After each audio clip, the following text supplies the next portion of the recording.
Welcome to Read Your Comics. Today I'm looking at Catwoman #1.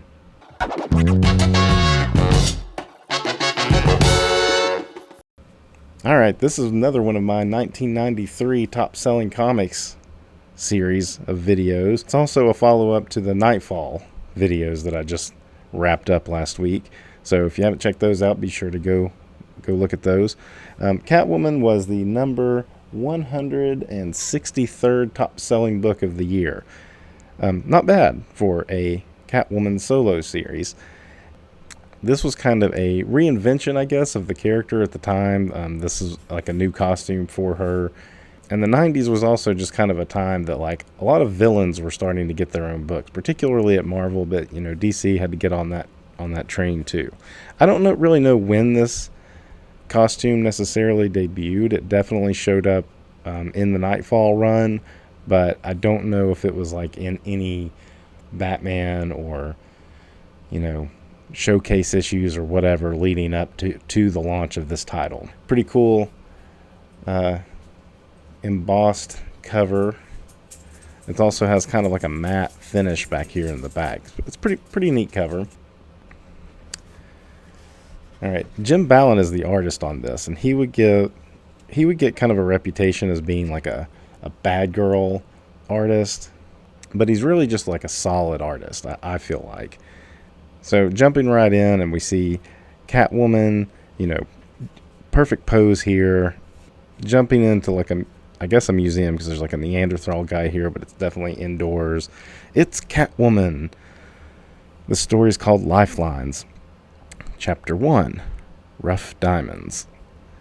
So Joe Duffy is the writer, and like I just said, Jm Balent is the penciler. And Jm Balent have done a fill-in issue during the Knightfall run and did a great job on it. And he would go on to kind of become known for this Catwoman run. He does a pretty lengthy run on this title. And I stuck with this book for a good bit, probably longer than I actually stuck with the post-Knightfall Batman books. And it's not because I was necessarily into the bad girl books or just something that had the hot ladies in it, although Jm Balent obviously does do a very attractive, voluptuous woman.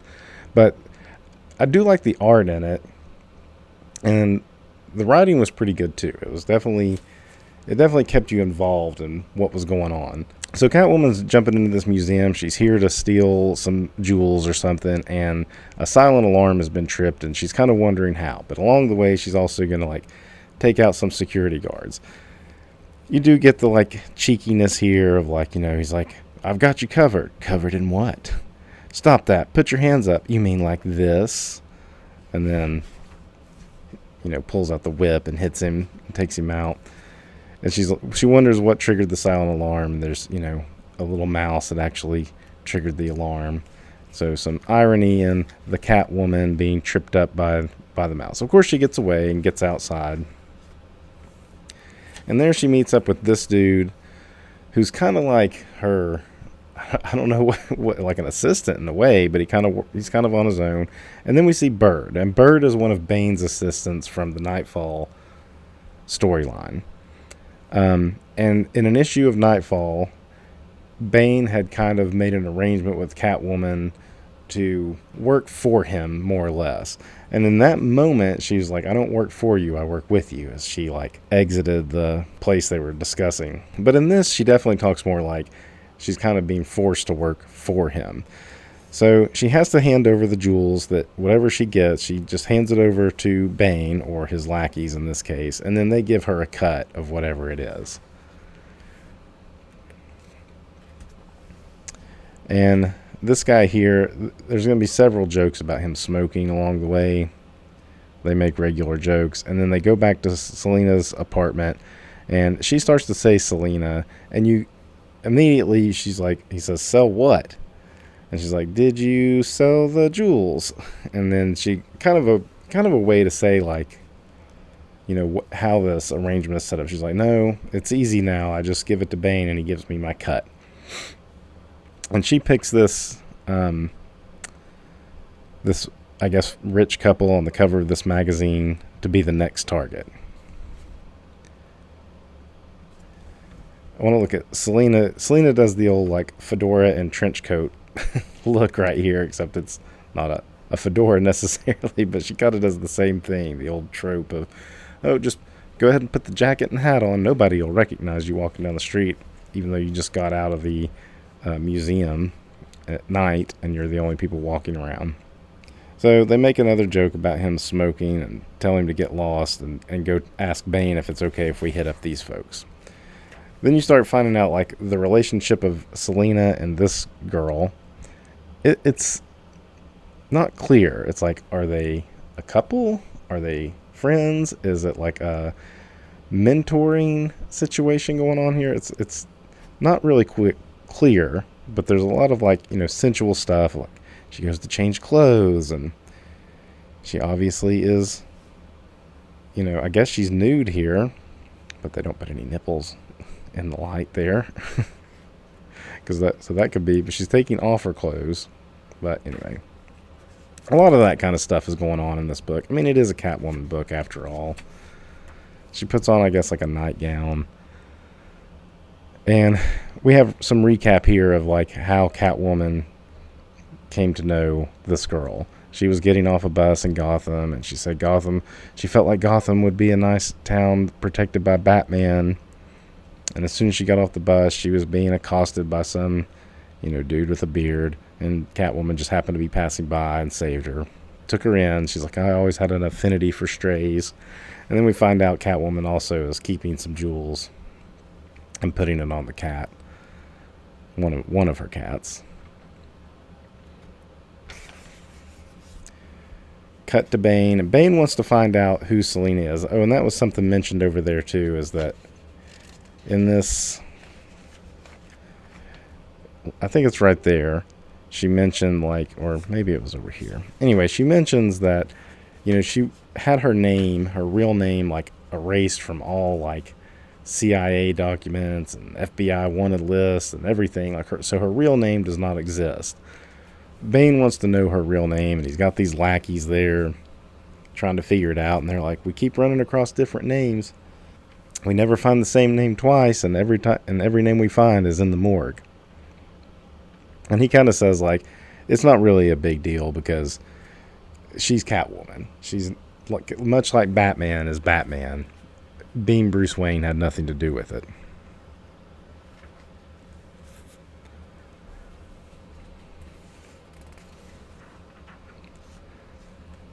And then we get a recap of Bane's origin right here. And this is laid out pretty well, I think. And then he must have just broken Batman's back. And he's taken over Gotham City. That's why he's like having Catwoman give him a cut of whatever. Or she's having Catwoman just give him the thing she steals. And then he gives her a cut. So pretty good recap there. It's definitely, if you weren't reading Knightfall and you were just like, ooh, I want this Catwoman series, it's definitely doing a good job of getting you caught up on what's going on in Gotham at the time. So in comes this guy, and he's smoking again, and even Bane makes a remark about his smoking. So this is 1993, and I find it funny that they keep making comments about smoking being nasty in the comic at this time, because there were plenty of characters that still smoked. I think Wolverine was still smoking at this time. Now that I think about it, not a lot of DC characters smoked. There's probably some instances of Batman maybe smoking in the 50s and 60s. I don't know. If there are, let me know. I never really think about them smoking, but now that this comic has kind of piqued my interest on that. Anyway, Bane gives the okay to take out that, or to hit that rich couple. And he also kind of is playing a second game here about like, if Catwoman double crosses me, you need to let me know. He's like, sure, I'll let you know. I haven't seen anything so far. So it's kind of like, is he playing both sides here? Like he's only in it for himself?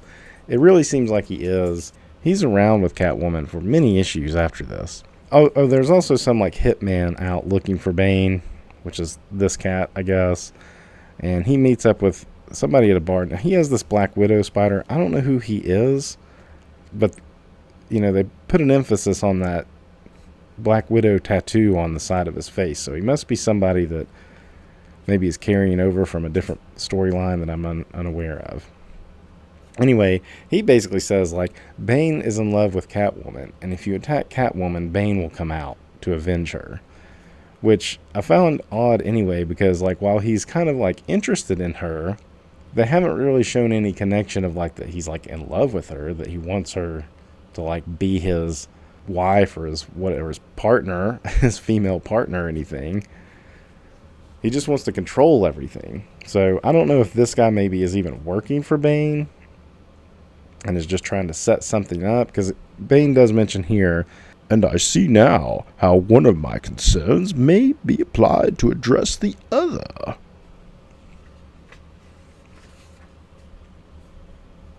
Here we go to set up attacking these, not attacking, but like robbing this rich couple of their jewels, liberating them of their possessions.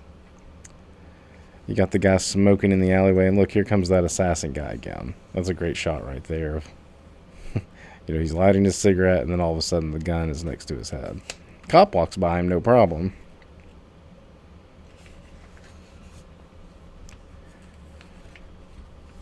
Go to the old rich guys, which I thought he looked younger on that magazine cover.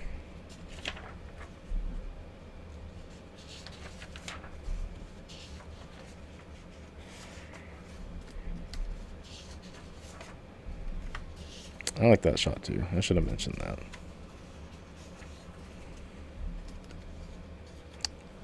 Okay, now he is an older looking guy now that I look at it a little closer.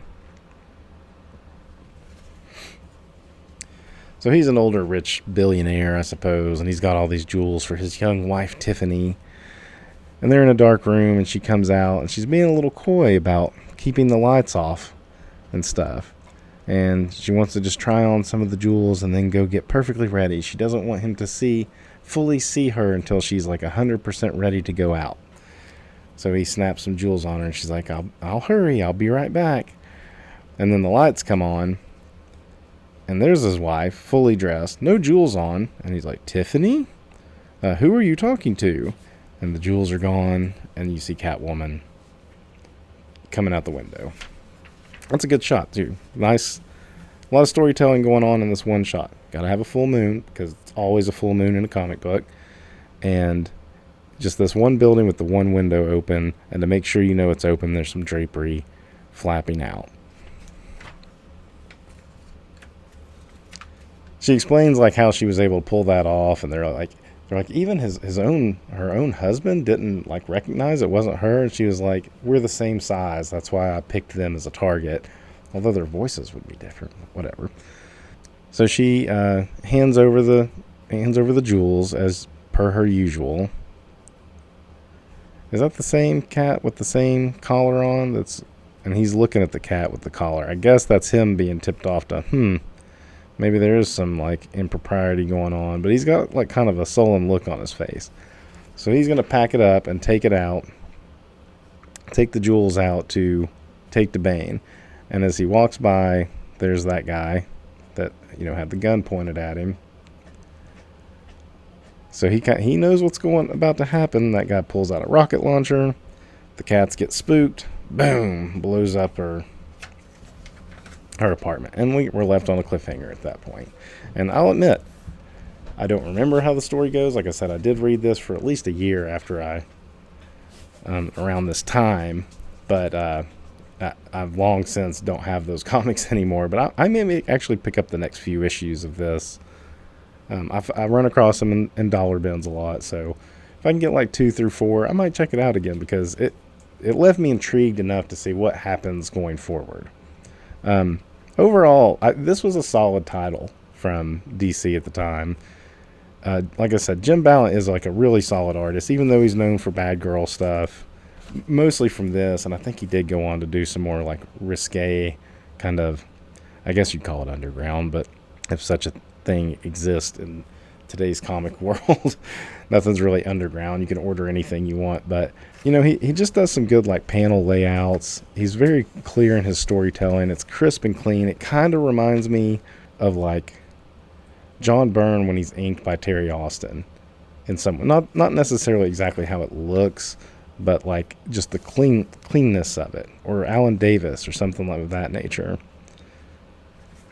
But yeah, I like that upshot panel a lot.